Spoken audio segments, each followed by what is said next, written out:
Shalom, sisters, and welcome to another episode of Brainwashed. I'm Sister ShaYar of I'm Israel, No Division. Today's subject is Love Thy Sister. There's a lack of love between women in and out of Israel. We've been put against one another since birth, in competition for men, money, jobs. We judge each other from head to toe.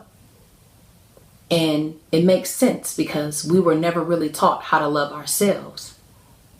So it only makes sense that we have the issue of loving each other.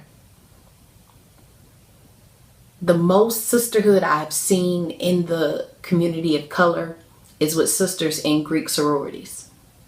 Yes, the sisterhood is nice, but it's under loving our master. The Greeks put us under one of the harshest slaveries that we went through. And to be a part of those Greek organizations is just continuing what they began with our ancestors. So I ask today, where is the love? So what is the core issue of the lack of love between sisters? Pride. What is pride?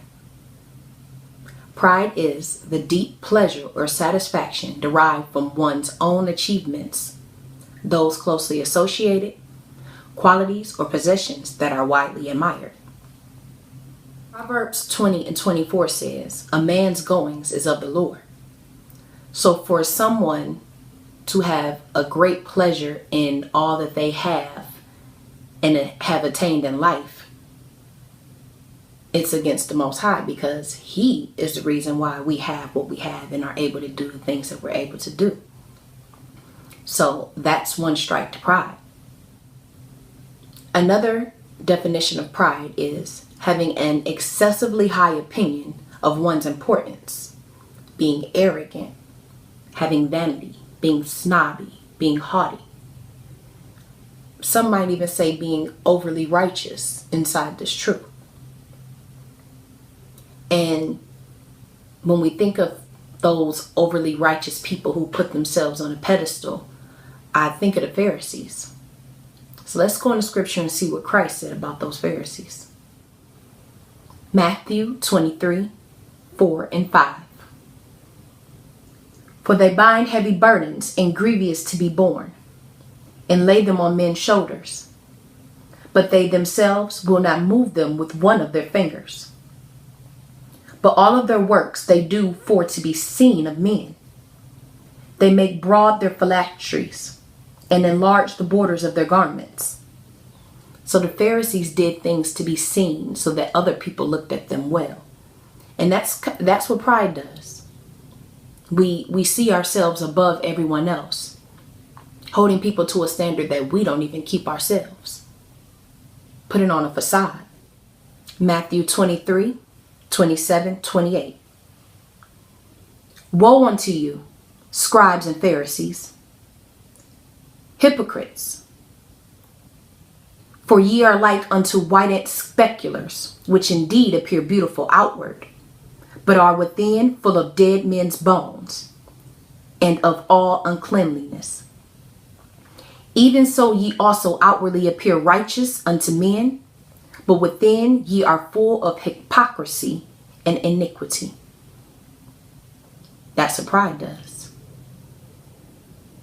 We seem as though we have everything perfectly going on the outside, but inside we're a mess. We're full of lawlessness, iniquity, sin, because pride is sin.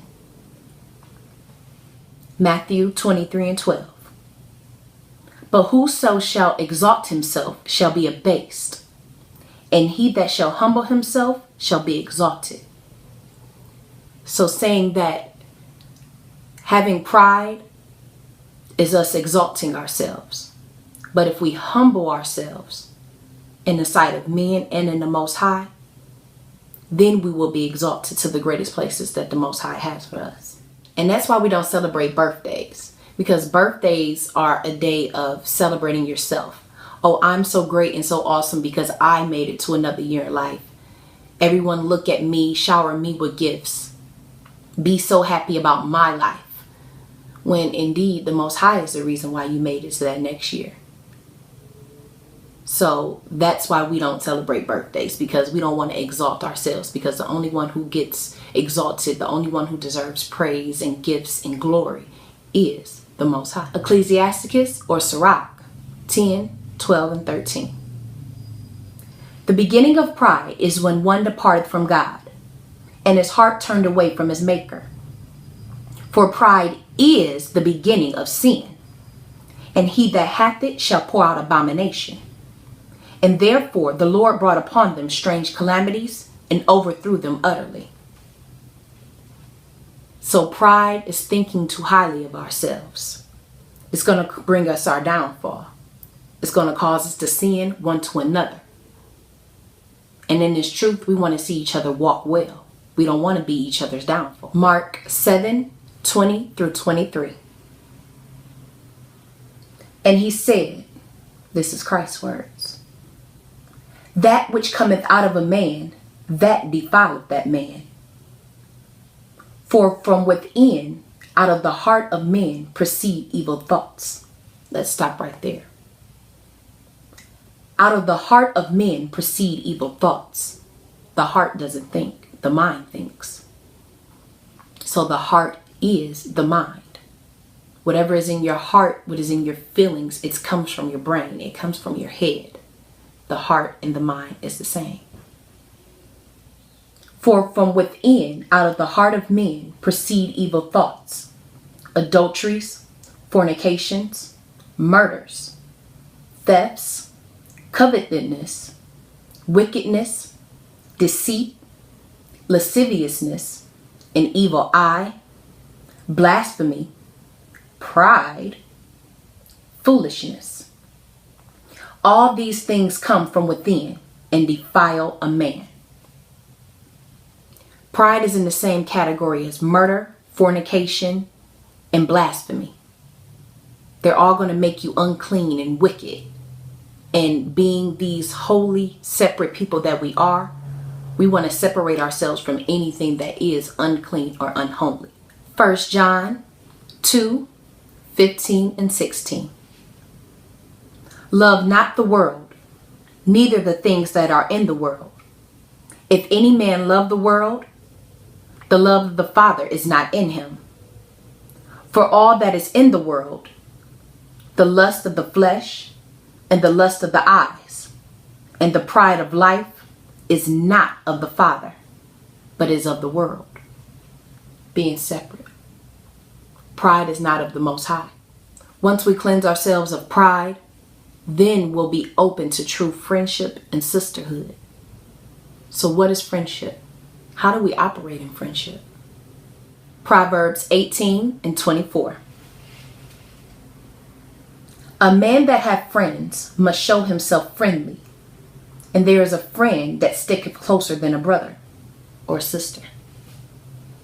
So being friendly, being open, letting people see who you are. When you see a sister, greet her with a hug and a smile. She comes to a holy day or she comes to your home. Open up. Allow her to see who you are.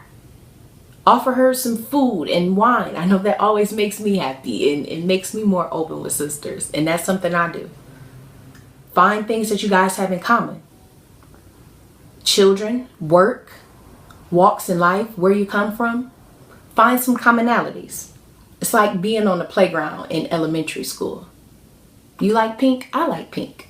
You like Oreos? I like Oreos. Let's be best friends.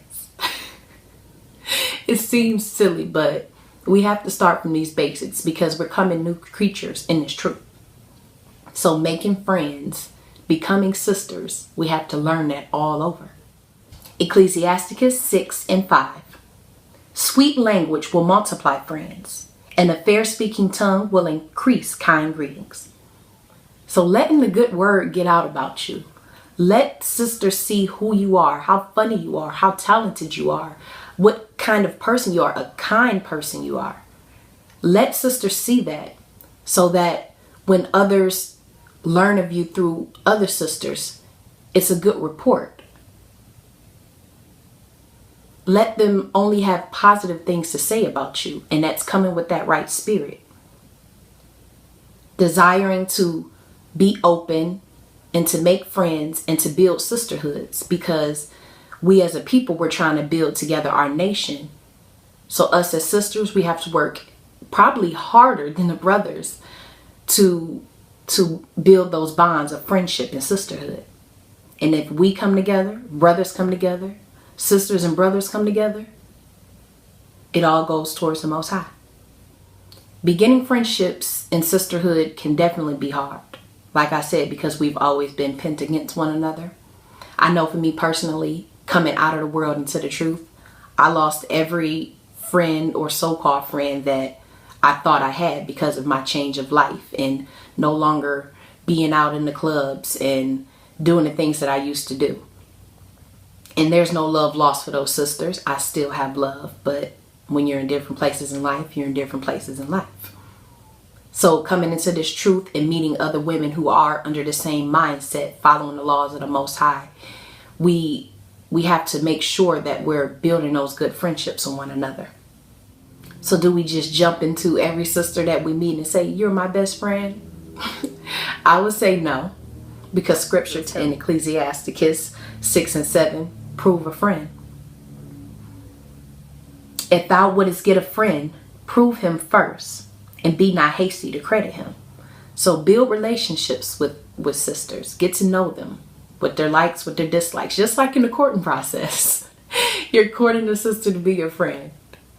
Get to know her, what she's into, what commonalities you have, where you guys can build inner truth. Can you study together? Those are the things that we want to base our friendships off of in this truth. How can we grow as sisters, and how can we help grow as a nation? Ecclesiasticus 6, 8 through 13. For some man is a friend of his own occasion, and will not abide in the day of thy trouble. And there is a friend who, being turned to enmity and strife, will discover thy reproach. Again, some friend is a companion at the table, and will not continue in the day of thy affliction. But in thy prosperity he will be as thyself, and will be bold over thy servants. If thou be brought low, he will be brought against thee, and will hide thyself from thy face. Separate thyself from thine enemies, and take heed to thy friends. So we must use the spirit of discernment in who we allow in our circle. Because as we're not supposed to let every spirit into our home, we can't let every spirit into our circle. So choosing like-minded friends, sisters that's in this truth. And when it comes down to following the laws of the Most High, if we're all under one accord with following him and his ways, that should be the basis of any strong friendship in this truth. And this is definitely not to say that everything will always be peachy keen. There'll be no problems. We're all in the truth. We'll never have disagreements. No. But there are ways to work things out. Ephesians 4 and 26. And it reads, Be ye angry and sin not. Let not the sun go down upon your wrath. I'm definitely a big believer in this. To not let issues sit and fester between sisters. You may have a sister who you've been friends with and you disconnected with because of an issue. But if we just sit and talk things out. I know as children we play the game telephone, where if I said something and we passed that same message around the room, by the time it got back to me, the message was different. And that's because we don't tend to speak straight to one another when there's an issue. We'll talk to everybody else about an issue with a particular sister, but we won't talk directly to her. So getting out of that worldly mindset of, oh, she ticked me off, so I'm not dealing with her from here on out. That's not love. Friendship and sisterhood is so important in the truth. We know the brothers are out here reaching souls. So we have our husbands who are out here doing the work of the Most High. We're at home taking care of the children, being that Proverbs 31 woman. We have sisters who aren't married yet. So we have to have our relationships between one another intact to be that stronghold, to lean on one another. Ecclesiasticus 6:14. A faithful friend is a strong defense. and he that hath found such a one found a treasure. Nothing doth contravail a faithful friend, and his excellency is invaluable. A faithful friend is the medicine of life, and they that fear the Lord shall find him. I love that one. A faithful friend is the medicine of life. A good friend can make everything better. Your whole world can be crumbling down completely around you. But if you got your good sister, your good friend whose shoulder you can just lean on, that makes everything better. And when we're communicating and going to one another, we can't be backbiting, telling one another's business. That doesn't build trust. Being an ear, being a shoulder to cry on. I know for me, I have sisters who come to me and they'll lay it all out and lay all their problems, and I'll give them what I can and just be that ear. But then there's the other side of us sisters who are always there for people, but no one really checks in on us. So we have to make sure that it's a balance of those relationships. If you have a sister you can pour out on and give her all your troubles and she can be there for you, make sure you're the same for her. Even if she seems the strongest and like nothing is going on with her, make sure to check in with your sister. So we now know that pride is the basis of our issues with one another. We know how the Most High feels about pride. We talked about the importance of having a sister, a stronghold, having these bonds with one another. But it still leaves the question, how? And this was something I really had to dig deep on for myself coming into this. How do we build these sisterhoods? How do we treat one another in these sisterhoods? And of course, Scripture gives it all. The way that we build these friendships with one another is through charity, our kind acts to one another. 1 Corinthians 13, 1 through 7. Though I speak with the tongues of men and of angels, and have not charity, I am become as a sounding brass or a tinkling cymbal. And though I have the gift of prophecy and understanding all mysteries and all knowledge, though I have all the faith so that I could remove mountains and have not charity, I am nothing. So we can do the greatest things, have the greatest understandings. But if we don't hold the key of charity towards one another, we're nothing. And though I bestow all my goods to feed the poor, and though I give my body to be burned, and have not charity, it profiteth me nothing. So what is charity? Verse 4. Charity suffereth long, and is kind. Charity envieth not. Charity vaunteth not itself. It is not puffed up. It is not full of pride. Doth not behave itself unseemingly, rude. Seeketh not her own. Is not easily provoked. Thinketh no evil. Rejoiceth not in iniquity, but rejoiceth in truth. We don't want to see each other fall. We want to see each other doing well. We want to be each other's biggest cheerleaders. That's what we want to be in sisterhood and friendship. Verse 7. Beareth all things, believeth all things, hopeth all things, endureth all things.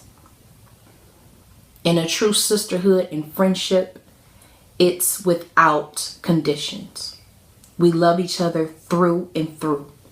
Good, bad, because we are all human. We're all learning to be better us every day. So we have to be able to stick by one another and help love one another and help teach one another daily.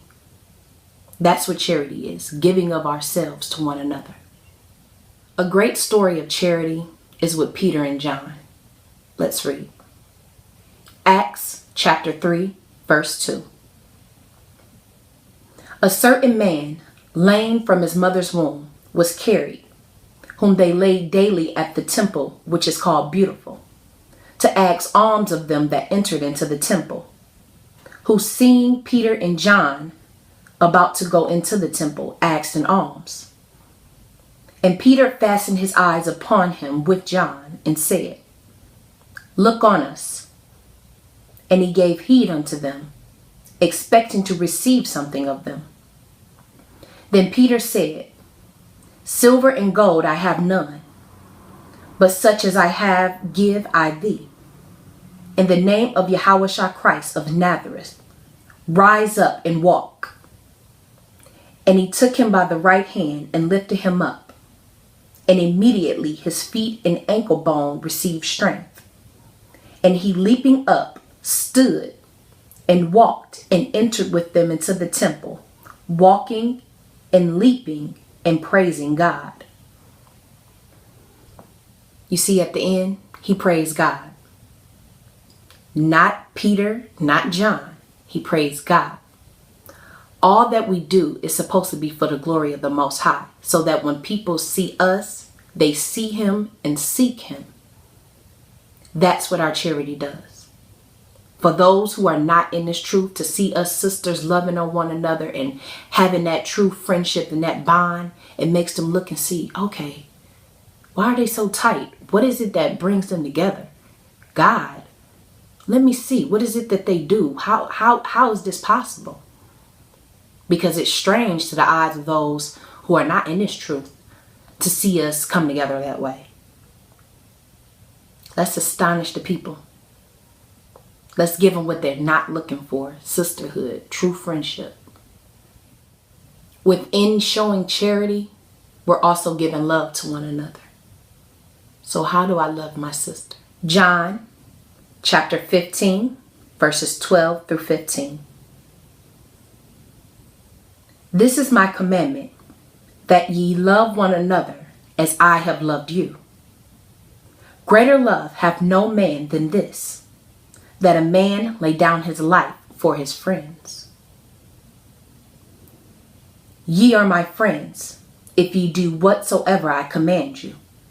Henceforth I call you not servants, for the servant knoweth not what his Lord doeth. But I have called you friends. For all things that I have heard of my Father, I have made known to you. If we're not loving one another, if we're not showing charity to one another, then what are we doing? We're showing hate to one another. 1 John 4:20 through 21.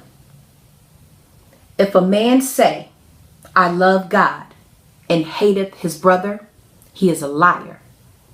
For he that loveth not his brother whom he hath seen, how can he love God whom he hath not seen?